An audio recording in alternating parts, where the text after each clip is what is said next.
People often assume elderly widows are meek, easy to exploit. But a predator's greatest mistake is believing the prey has no fangs. My name is Margaret Dawson, 72, widowed for 2 years. I once believed the rest of my life would be nothing more than brewing tea, reading books, and keeping the backyard from going to seed. I thought I'd stepped away from life's battles. I was wrong, because on my daughter's wedding day, I realized the darkness hadn't finished with me. Under the blaze of lights and music, they sat me at table 12, behind a flower arrangement so large it could hide a person. They seemed to think that if they tucked me behind that mound of blooms, my age, my sad memories, the ache of loss, would all vanish. They treated me like an extra detail in the lavish picture of the happy day. But they forgot one thing: from the shadows, I can see everything. I saw my daughter, Clara, radiant in white, innocent enough to believe she'd found her prince. And I saw Daniel, the new groom, smiling a smile polished sharp as a blade. A smile that can fool someone who's never been betrayed, but not someone who's lived long enough to know the difference between honey and venom. I said nothing. I simply sat there and let people drift past, treating me like an old chair. But inside me, a thought began to take root. If they want me to be a shadow, then the shadow will watch. And when the shadow rises, it won't spare anyone who dared to dismiss it. If you've ever been pushed to the edge of your own story, hidden behind walls of fake flowers, stay with me. Hit subscribe, share this story, and tell me in the comments where you're listening from. Because sometimes what makes a predator tremble isn't justice. It's when the prey starts telling the truth. And now let me take you back to that fateful ceremony, the place where it began, where a widow who seemed fragile was pushed out of the light. Right there, I discovered my new son-in-law was no prince at all. He was a snake in silk. I sat at table 12, hidden behind a mound of flowers tall enough to stage a funeral. White blooms stretched upward like fingers trying to cover me, pushing me into a dark corner on my daughter's brightest day. They'd parked me there as if I were a smudge of ink on a lavish wedding canvas, an extra detail that could be concealed without anyone caring. I looked around and admitted it. They'd succeeded. No one in that hall truly saw me. From behind the floral screen, I watched everything. Clara, my daughter, stepped out in a glittering white dress. The tulle moved as if it were cradling each of her breaths. She was so beautiful it made me proud and tight in the throat. Right beside her, Daniel, the new son-in-law, strode forward like a man who'd just won a chess match, his smile stretched, dazzling, and hollow, as if the entire reception were a stage built for his display.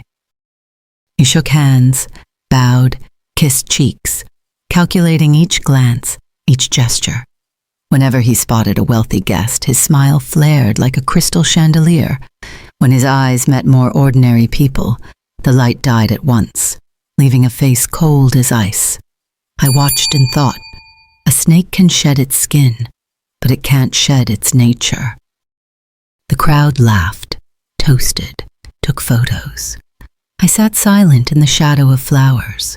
Now and then a gaze skimmed across me, then drifted on as if I were part of the venue's furniture.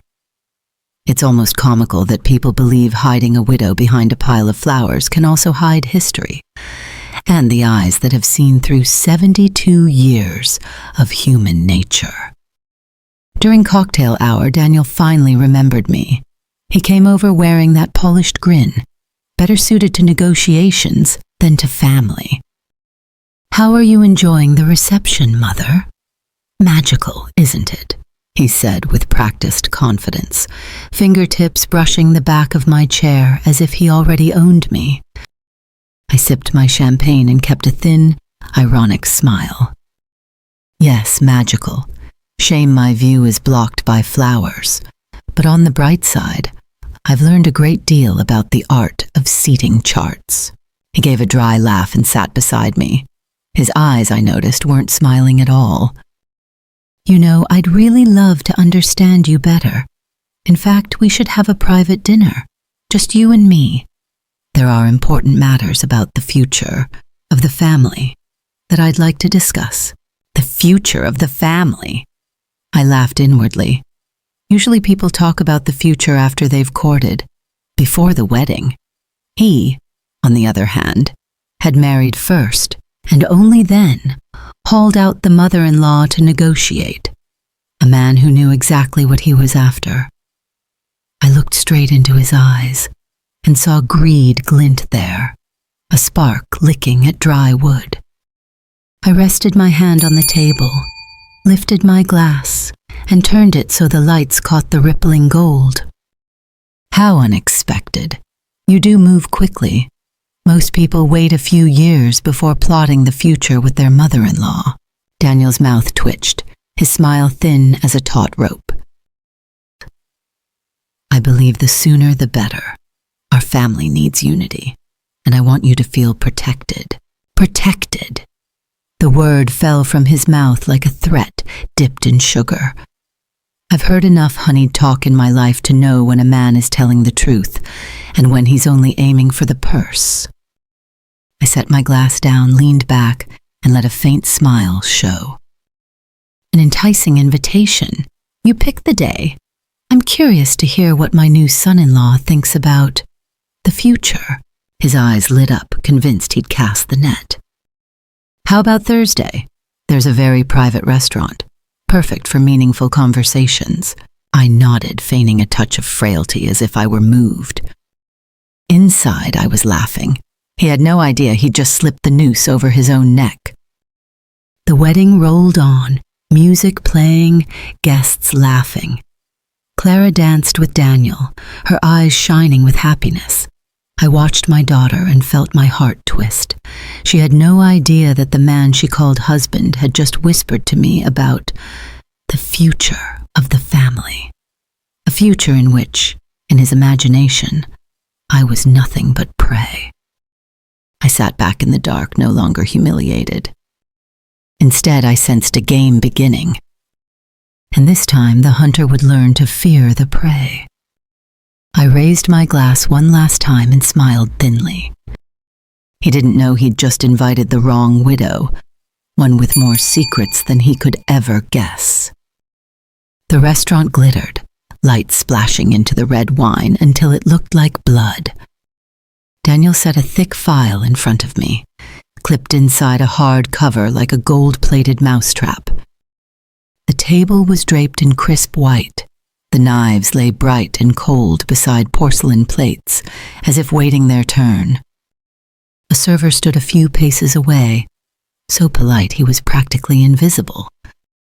Music murmured like distant rain, loud enough to veil whispers, not loud enough to hide intent.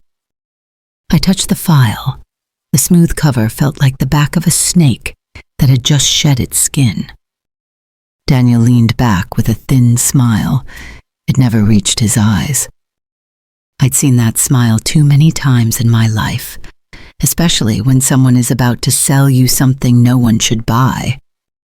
He poured out sugar. Living alone makes you vulnerable, Mother. I just want to protect you. He clipped each word cleanly as if dotting a plan he'd memorized. I opened the pages, reading slowly. The language was as polite as a tablecloth, but underneath the gloss the intent was plain.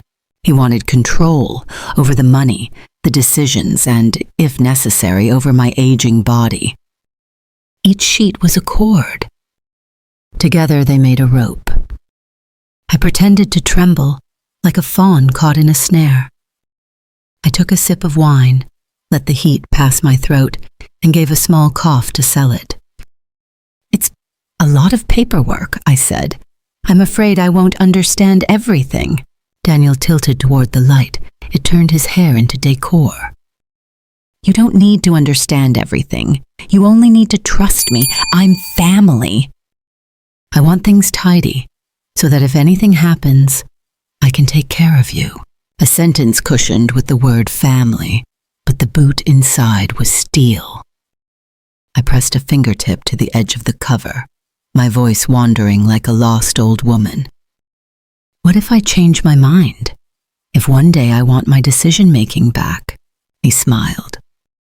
Once things are in place, changes get complicated. It's best to do this while you're still lucid.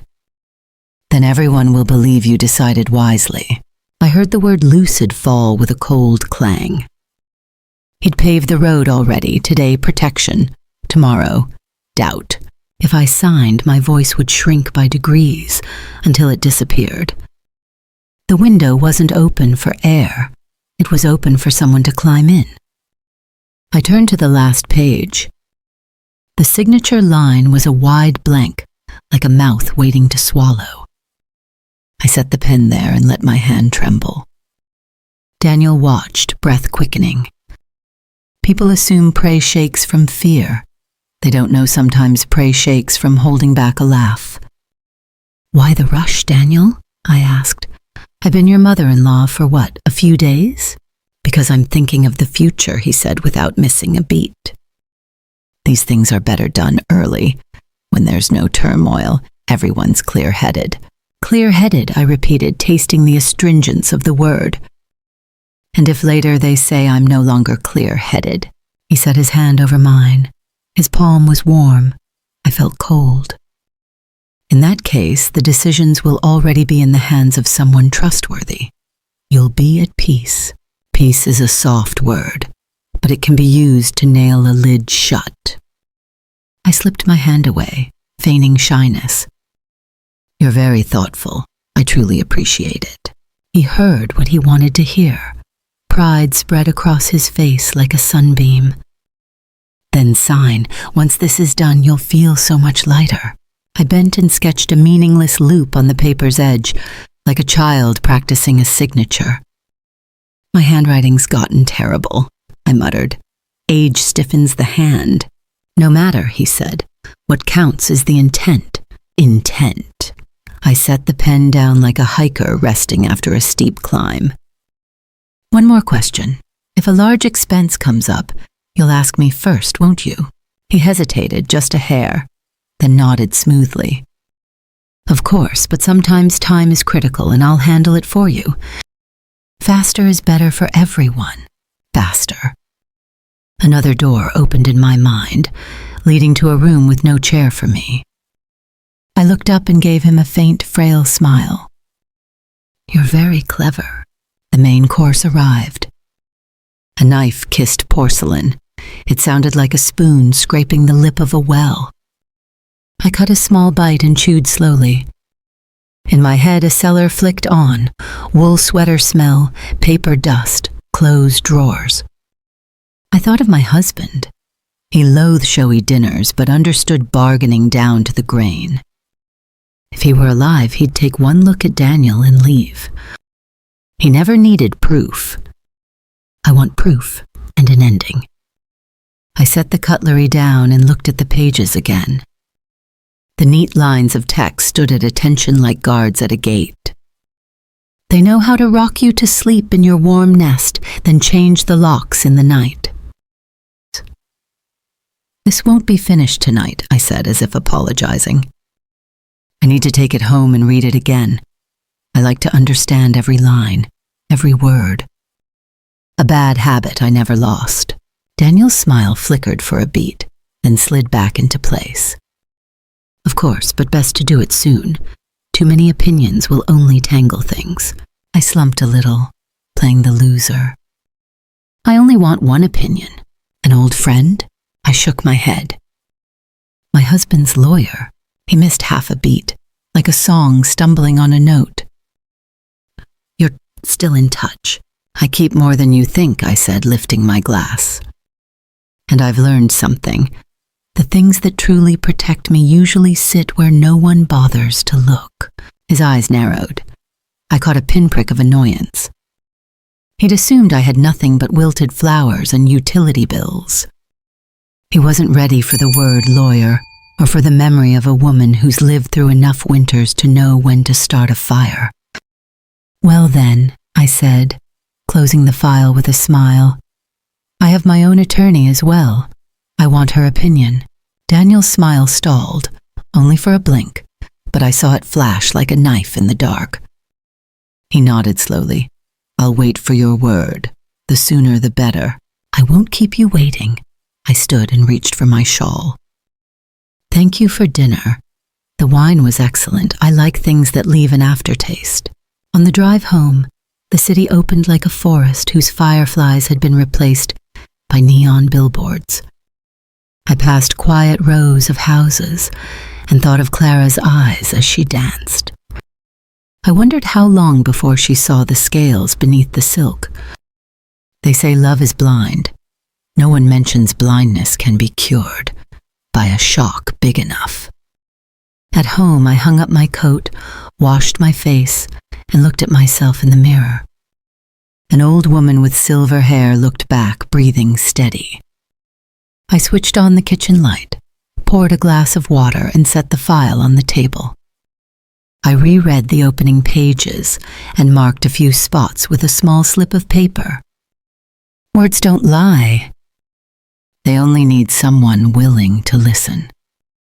Night fell. The house went quiet, like an animal sleeping. I turned off most of the lights and crossed the living room.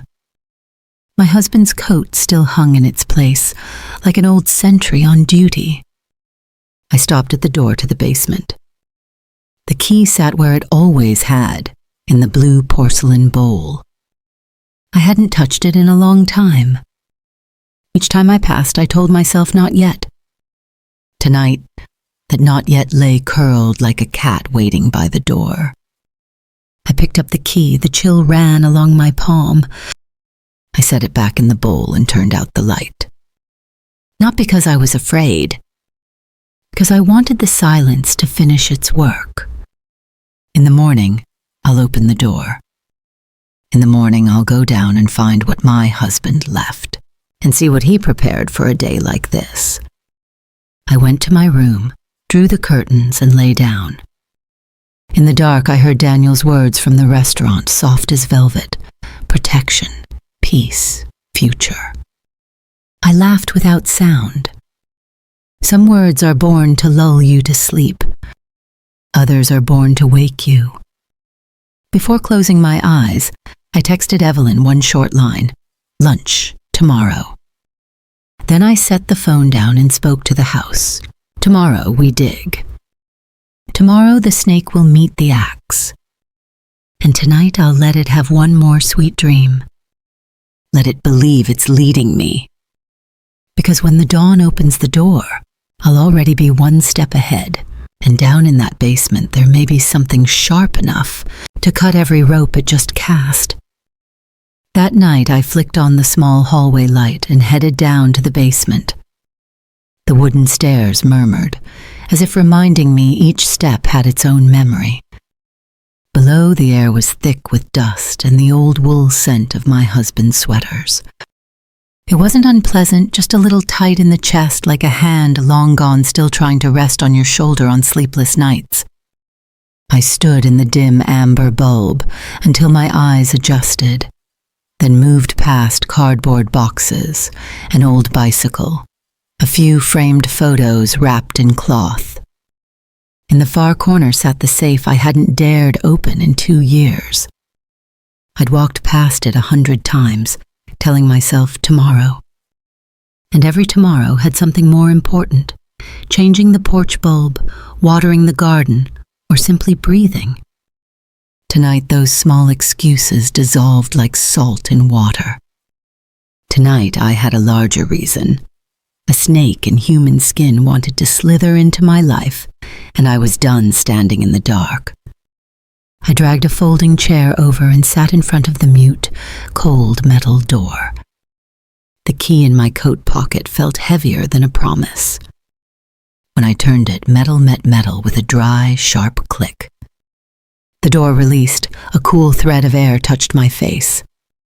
The smell that rose wasn't money. It was preparation, caution, and the long nights my husband had spent down here alone, figuring out how to protect the one thing he feared losing, me. Inside were file clips aligned so neatly I felt embarrassed for the kitchen cabinets upstairs. I pulled the first bundle. Bank statements, investment lists, gains carefully annotated in blue ink. I didn't grasp every detail, but I understood the whole. My husband had planted a forest I'd never known about. He'd grown it underground so I could walk the earth above without fear. In the lower shelf lay a cream envelope, my name written in the hand, whose loops I could trace from memory. I slid out the letter. The paper was slightly brittle, the ink a shade faded, but his voice was so clear I could have sworn he sat across from me, hand cupped around coffee, warning me not to let the water boil too long. My dear, if you're reading this, it means you've grown tired of a predator's politeness. I'm sorry I didn't tell you sooner. I've left you $30 million, protected beneath layers strangers can't touch. I suspect a day will come when someone tries to take control of your life. Use this money as a weapon. Don't be afraid. I've been afraid enough for both of us. I set the letter on my knee and stared hard at the lines. I didn't cry right away. Maybe I've grown used to swallowing feelings like a thin stone. Then the 2 years of loss opened a door and moved through me like a wind. I leaned back against the wall and closed my eyes. The house breathed, the fridge kicking on, the gentle hum of an ordinary life running on time. In my hand sat proof that ordinariness doesn't happen by accident. I lifted the letter again and read slower, each sentence a step deeper into a room he'd been building in my mind for years. He admitted he'd kept it from me because he knew me. I'd sell, give, or spend too freely.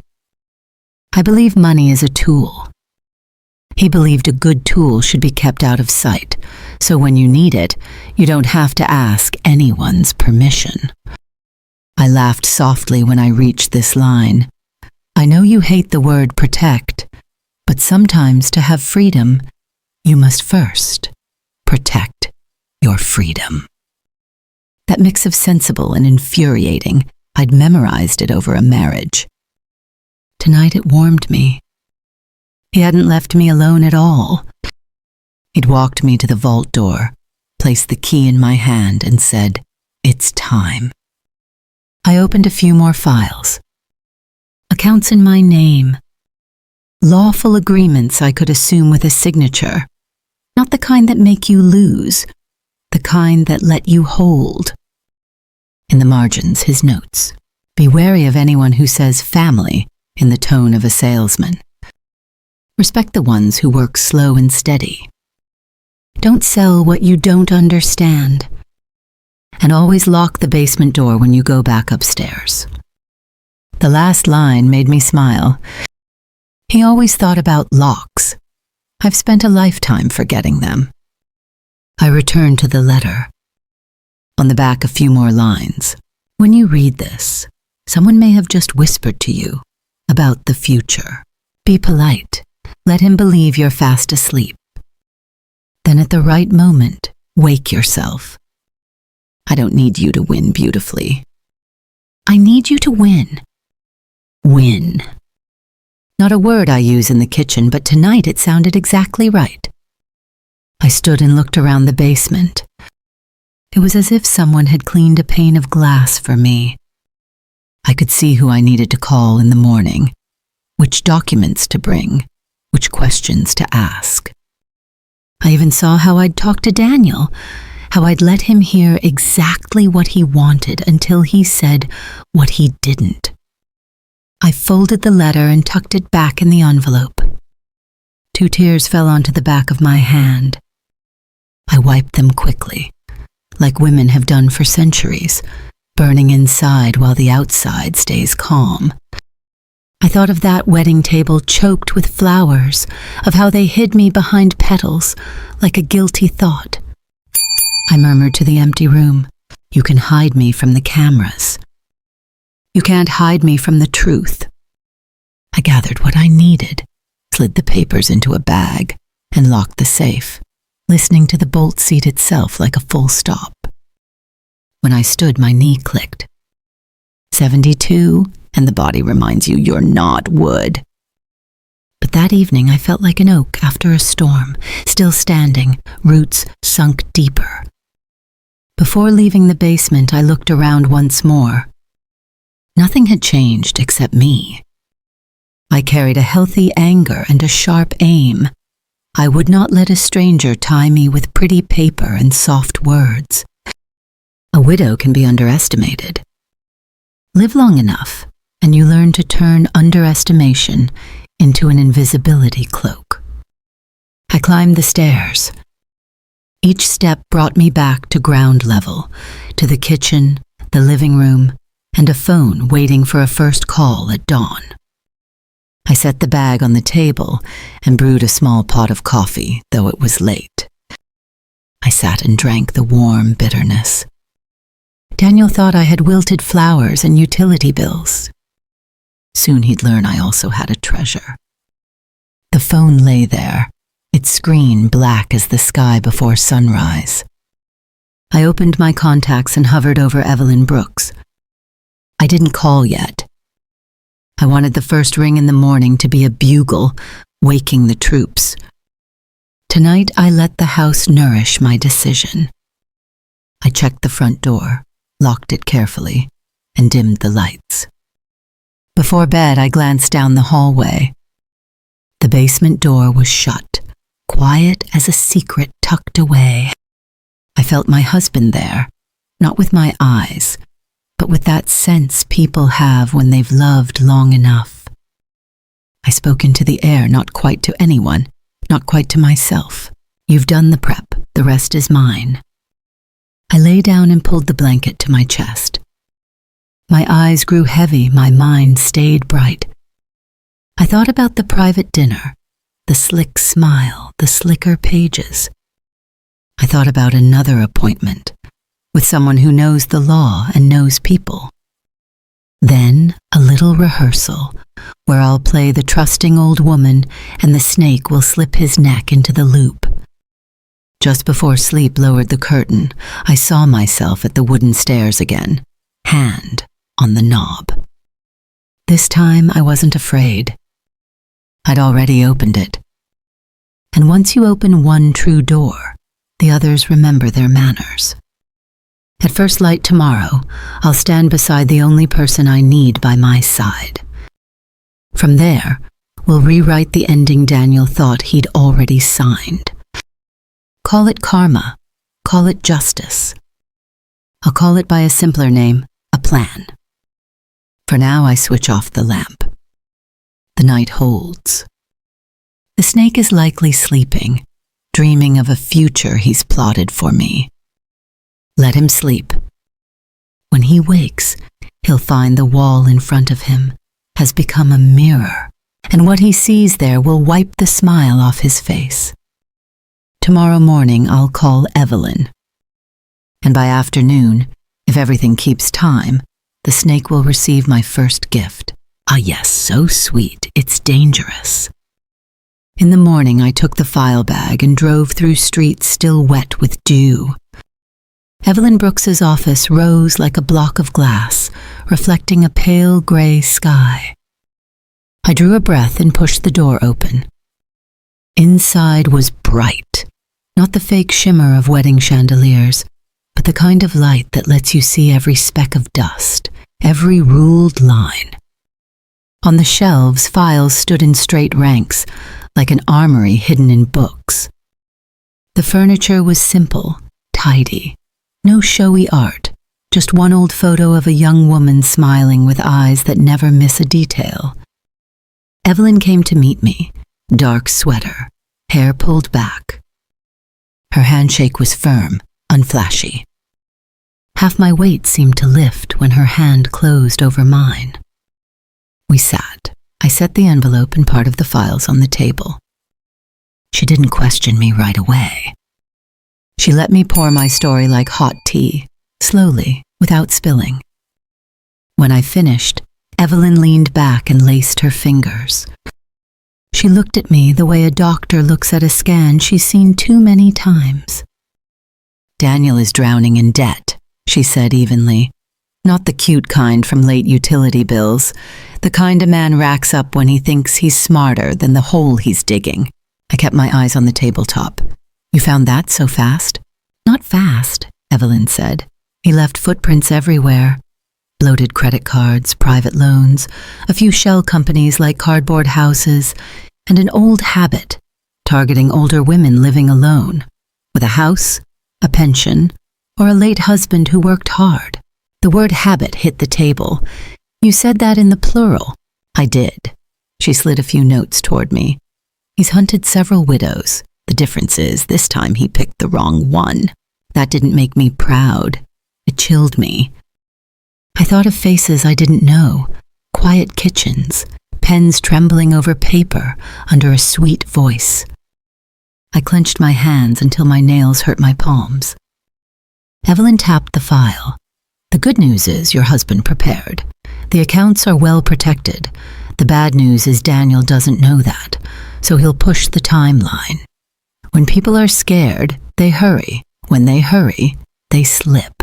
"I don't want his slip to be my daughter's tears," I said, my voice rougher than I expected. "She loves him. She hasn't seen the scales beneath the silk." Evelyn nodded. "Then we keep things clear, slow enough to build evidence, fast enough to keep anyone else from getting hurt." We mapped it out step by step, like marking a trail through a forest of forks. I would pretend to agree. I'd let him bring the papers. Let him recite the lines he's memorized. I'd sign a few harmless spots, just enough to make his hand shake with joy. I'd ask questions that unlock greed. I'd let him believe I was a fawn stepping into the loop, and when he bent to tighten the rope, we'd take his hand. I glanced around the room. The light was as honest as when I'd walked in. "Are you sure?" I asked. "This won't hurt Clara?" "There's no road without pebbles," Evelyn said slowly. "But this, I believe. Truth hurts once, lies hurt forever." I leaned back and exhaled. "I'm old enough to prefer bluntness over sweetness." Evelyn smiled. "We have that in common." She opened another folder, skimmed, then stopped at a note. "When he comes, talk future, mention peace, act worried about bills, the house, hospitals, and right before the last page, drop a pebble in the water. Say something like, 'I think there's a little money I haven't checked,' or 'there are a few investments I never asked anyone about.'" "I've read my husband's letter," I said, thumb on the envelope in my bag. "He told me not to be afraid, but I still am." "Fear is useful," Evelyn said. "It makes us careful. Just don't let fear drive. You are the driver." I nodded. She handed me a short list. Things to say, things not to promise, places to pause and sip water so the other party keeps talking. It wasn't a trick. It was how liars tell on themselves, because they think they're telling the truth. "I'll be right outside," Evelyn said. "Not to intimidate, to witness. If it goes right, you won't have to raise your voice. Just say, 'I think I understand. We'll do the rest.'" I remembered the wedding day. They hid me behind flowers so no one had to think about me. Today, we'd put him in front of a mirror, so he'd have to look at himself. At the door, I asked the question I'd carried in with me. "Do you ever get tired? After all these years of cases like this, ever want to close the door and plant trees?" "Yes," Evelyn said without dodging.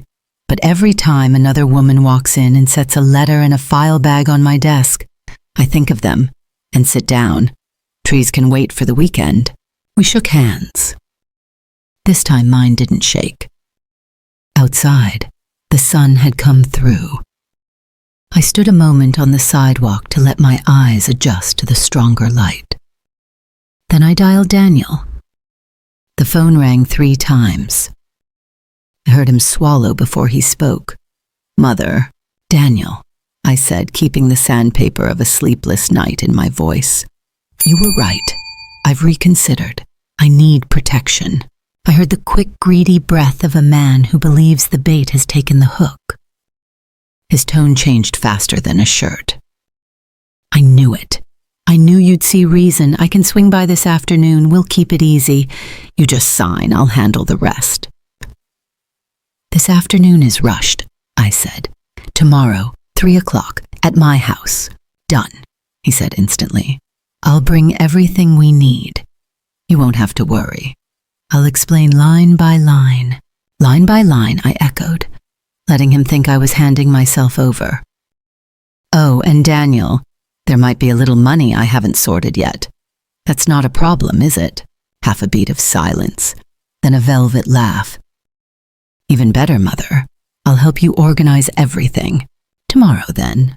I hung up and stood still a moment. The city sharpened, the cars, the footsteps, the wind threading the flags outside a bank. In the glass, I saw the reflection of an old woman in a knit cap with a file bag. But the reflection was different. Not the me from table 12 behind flowers. The me who'd opened the basement, read a letter, and sat in a bright room with someone who knows how to guard doors. That afternoon, I cleaned the house as usual, but every movement had purpose. I wiped the living room glass table, angled the chair opposite where I'd sit, set out a pitcher of water in a clear glass. I took down the curtain behind the sofa, shook the dust free, and rehung it. I lit a lightly scented candle, not for romance, but to give the room a smell kinder than the lies about to pour in. After dark, I spread the files on the kitchen table, reviewed each page, and dog-eared a few to separate them. I texted Evelyn, "Tomorrow, 3 p.m. She replied with one neat line, "Ready." I ate a simple dinner, drank tea, and walked once around the house. Neighbors were stringing lights on their porches. A far-off dog barked. Now and then a car swept the wall with its beams. I stood in the yard, hands in my pockets, and looked up. There weren't many stars over the city, but there was a patch of dark, big enough to soothe me. I smiled at it like an old friend. Darkness used to hide me. Tonight it stood beside me. Before bed, I called Clara to ask if she'd be home for dinner tomorrow. She said she was busy, maybe late. I told her that was fine. Then I turned off the lights, pulled up the covers, and let my body sink. In that edge of sleep moment, I heard the doorbell in my mind. 3 o'clock. An hour and a half. 2 hours. And right on time, the snake will arrive. He'll bring the gold-plated binder, velvet soft words, and a chandelier smile. I'll bring a letter folded in my heart, a short list in my head, and an ally standing just outside. Tomorrow, when he lays the trap on the table, I'll set a mirror beside it. And in that mirror, he won't see a trembling widow. He'll see his own hand sliding into the noose. Have you ever watched a snake tie itself? If you haven't, stay. We're about to see the performance. On the appointed day, Daniel walked into my house with a document case in hand and a smile bright as high beams. Late sunlight slid across his suit, turning him into a glass ornament, shiny, fragile. He moved like a winner, his shoes drumming my hardwood as if announcing a victory. In his eyes, I was surely just a trembling old woman about to hand over the rest of her life. Funny how people clever enough to spin a scheme are so foolish about believing no one else could ever scheme back. I'd already set a pot of tea on the coffee table. On the sofa, my mother's embroidered throw lay neatly, making the room look like a harmless family visit. But behind the window curtain, the quiet darkness held more than that. I invited him to sit, passed him a cup, and pretended to fluster when he set the case on the table. "Just a few signatures and you'll feel relieved," he said, in the steady tone of a man selling cure-alls. I let my hand tremble as I opened the folder. White paper, black print, a broad field for signatures yawning like a well waiting for someone to fall in. I blinked on purpose, as if the words were dancing. He leaned in and pointed to each line, voice so slick, it was obvious he'd rehearsed in the mirror. I made a show of signing page by page, my hand slow as a dry branch in the wind. Each time the pen touched down, I could hear his breathing grow a little heavier. He thought I was tying myself with his rope. Before the last page, I paused and looked up, my voice shaky, but just enough to cut across the haste in his eyes. "Daniel," I whispered, "there may be more money than you think. Some investments I've only just uncovered." His eyes lit, a flare like a predator catching the scent of fresh blood. He didn't even try to hide the greed. His hand flattened on the table, his finger tapped, not a calm rhythm, but the quiver of someone thrilled. "Really, Mother?" His voice rasped, breath hitching. "How much?" "I'm not sure," I said, lowering my voice as if sharing a secret. "Possibly. Enough to change a great many things." He swallowed. His gaze clung to me, naked with hunger.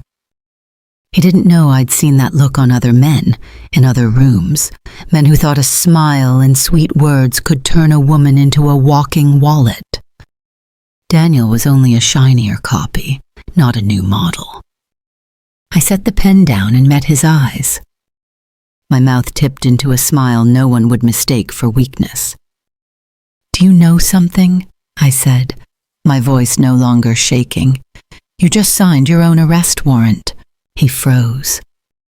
In an instant, the headlight smile went out, leaving a bloodless face. The door flew open. From behind the curtain, the police and Evelyn stepped in, small flashlights cracking the room like lightning. Commands rang out, crisp. Daniel went rigid, his hand still on the table, like a man turned to stone. I didn't raise my voice or sneer. I simply lifted my tea, took a small sip, and said slow and clear, "You should have chosen someone else. I'm not a lost fawn. I'm the keeper of the woods." He opened his mouth, but no words came. The click of the handcuffs sounded as clean as a period at the end of the sentence he thought he'd already written. And I knew this was only the prelude. A snake rarely crawls alone. There's always a nest behind it. And I was ready to watch them all slither into the light. The morning shows blew up. Young entrepreneur arrested for plotting to swindle his mother-in-law. Daniel's face filled the screen, bewilderment where that fake wedding smile used to be. A perfectly tailored suit couldn't save the look of a man whose mask had just been ripped off. The anchor read in a flat, practiced tone, but to me it sounded like drums rolling through the house. What had been a secret in my small living room now lay bare before the entire city. I sat in my armchair with a cold cup of tea, watching Daniel led away between two officers. He tried to hold himself straight, but his eyes skittered, like a creature used to the dark, flung suddenly into the sun. I exhaled, neither gloating nor pitying, feeling only the confirmation. I had been right to trust my instincts. Not long after, Clara burst in, eyes red, hair loose and wild. "Mom," she choked, "it has to be a misunderstanding. They're framing him. I know Daniel, he wouldn't—" I lifted a hand and motioned her to sit. I didn't blame her. She looked at her husband through the eyes of love. I looked at him through the eyes of experience. Love can light up a room, but it can also hide the widest cracks. "Clara," I I said softly. Listen to this. I played the recording. Daniel's voice poured out, slick as a sad song. You don't need to understand everything. You just need to trust me. I'll make the decisions for you. The sooner the better, before anyone starts wondering whether you're still of sound mind. Each word slid like poison. Clara went still. I saw her shoulders shudder. Tears hit the table. I let her cry, because sometimes tears are the only way to wash the fog of feeling from your eyes. I don't believe it, she whispered. I don't believe this is the man I married. I laid my hand over hers. It's not that you don't believe. It's that you don't want to. But truth doesn't need our wanting. It exists anyway. Outside, traffic moved. People went to offices, drank coffee, read headlines. But in this room, Clara stepped over the threshold from innocence to bitterness. She looked at the TV again. Daniel's panicked eyes, his cuffed hands. He was no longer the husband she thought she loved. He was a stranger in family clothing. That day, it wasn't only Clara who fell apart. The Harrington family was dragged into the mud as well. Daniel's mother, who'd swept past me at the wedding as if I were an empty chair, had to bow her head for the press. Her expensive coat couldn't hide the shock. His father, a man who loved to talk about honor, had nothing left to say. The whispers in the high set spread quickly. The Harrington's son-in-law, just a predator in disguise. I watched it all, no laughter, no glee. Honor isn't something you can buy back. Once shattered, it's a mirror on the floor. Any repair leaves cracks you can't unsee. That evening, Clara sat beside me, eyes swollen, clutching an old wool scarf. Mom, she murmured, I'm ashamed. I feel stupid. I turned to her, voice steady. You're not stupid. You trusted the wrong person. Anyone can make that mistake. What matters is that you open your eyes now. Don't let today's tears become tomorrow's shackles. She nodded, but I could see the wound would take time. I only hoped she'd learn what I'd learned long ago. Softness isn't a sin, but without clear eyes, someone will turn your softness into a noose. That night, after Clara went to her room, I sat with Evelyn in the living room. She opened her case and pulled out new files. Lamplight washed over the pages, making the print stand out like tracks you can't erase. Evelyn didn't circle. This isn't just one predator, she said quietly, her voice banked like fire under cast iron. It's a network. Daniel is one link, and we're going to pull the whole chain into the light. I stayed silent a moment, letting the words sink in. I thought of other women, other widows, who might already have signed those glossy pages Daniel and his friends laid out. I pictured them, alone in their kitchens, hands shaking as they wrote, believing they were being protected. My fists closed. All right, I said, rough but clear. If we've opened the door to light, we won't leave a single corner dark. We go all the way. Evelyn met my eyes and nodded.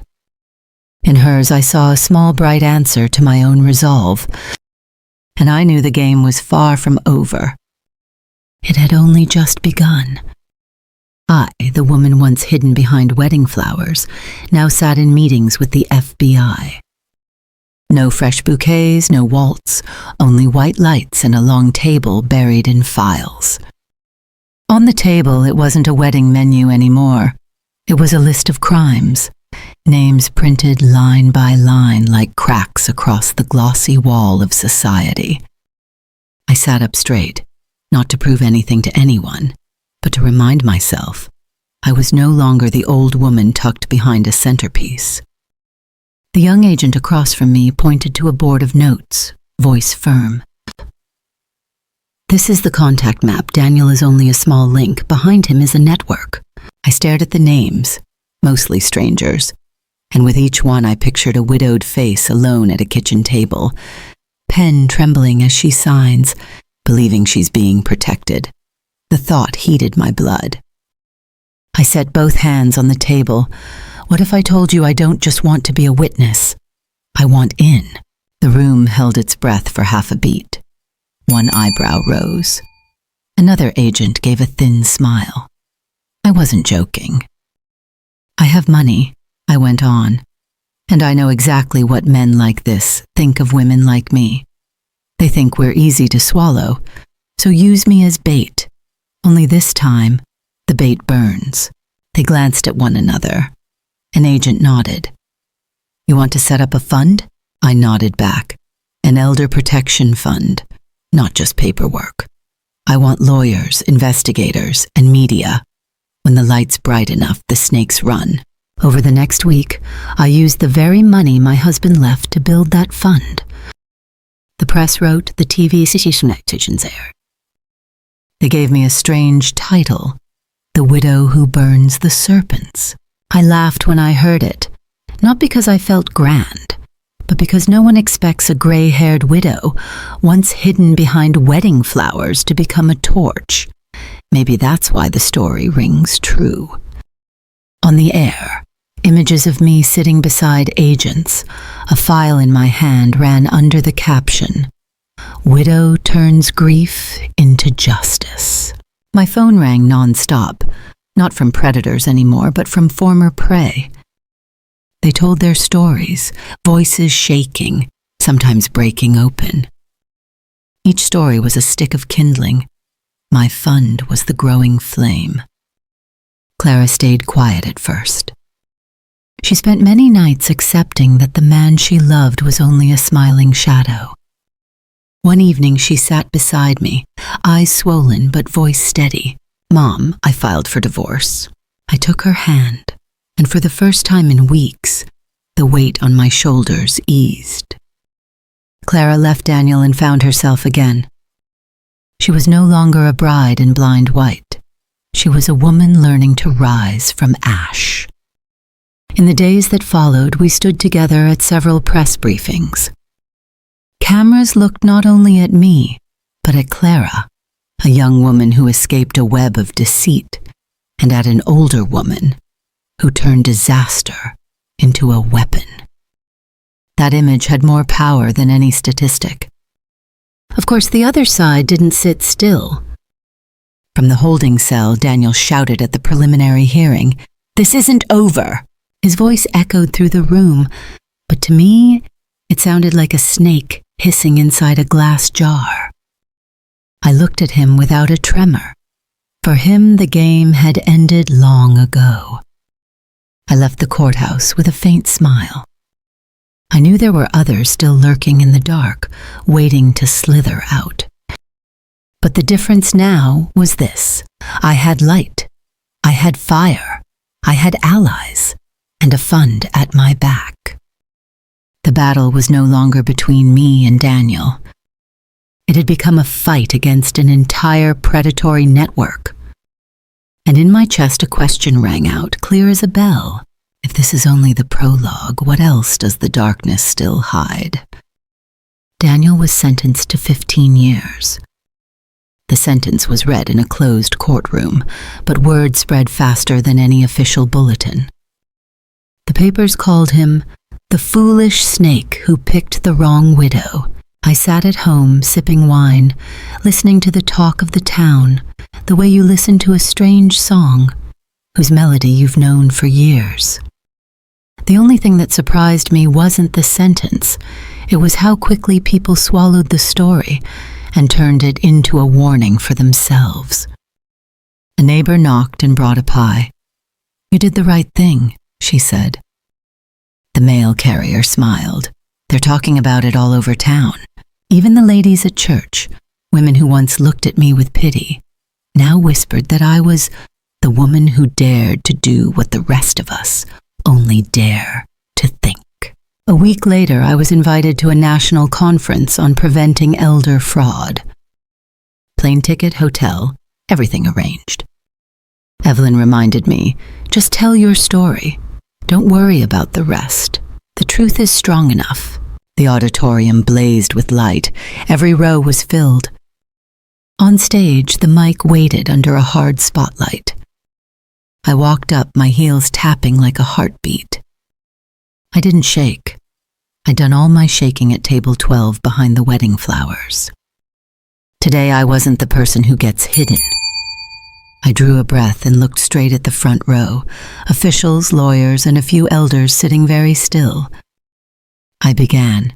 People think widows are weak, but sometimes the one they mark as prey is a sleeping dragon. It fell like a spark into dry leaves.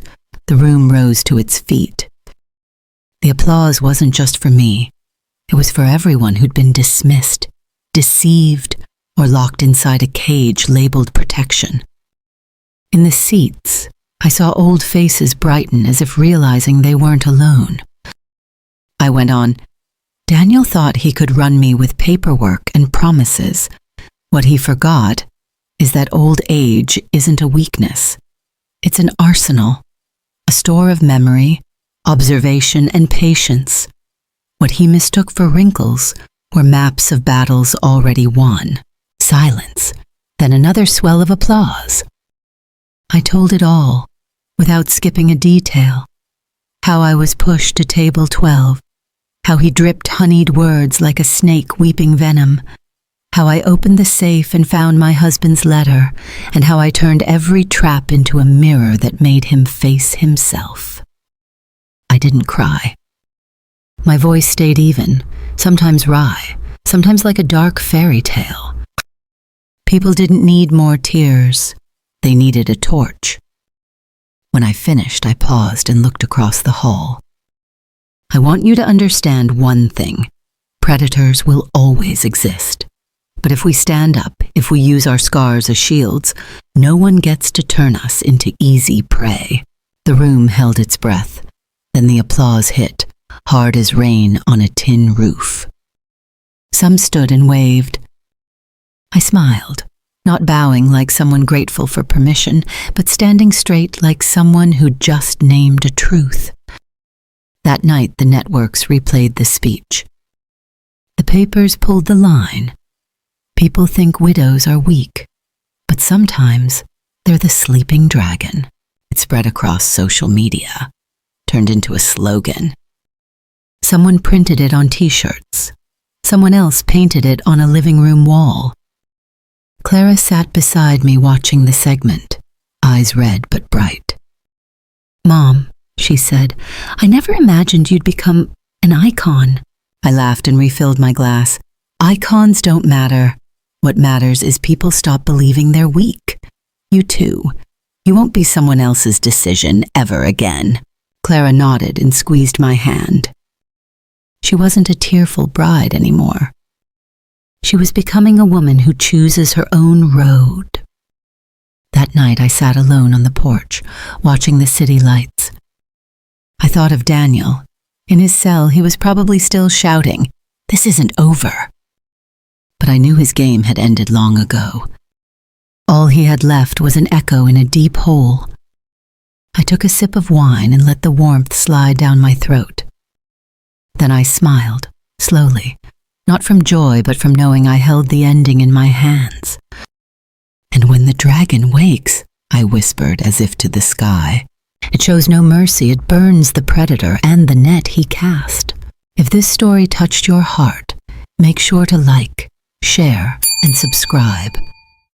Every click helps us bring more powerful stories of empathy, justice, and silent strength to life. Your support is what fuels this journey. Let's keep standing together and rising higher one story at a time. Stay safe and inspired.